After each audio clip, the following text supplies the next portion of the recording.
Hey everyone, welcome back to another quick how-to. In this video, going to show you how to disable Roblox desktop app.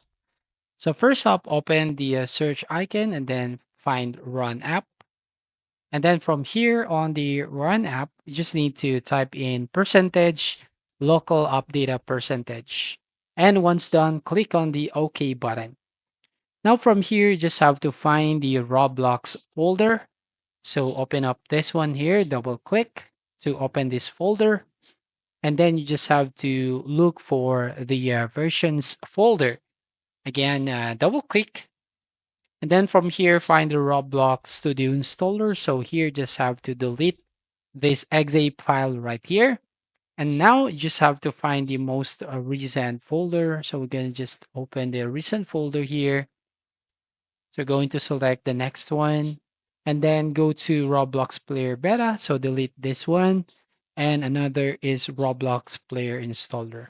So once done, it will disable the Roblox desktop app. So that's all. Thank you for watching. Please like and subscribe and see you on the next video.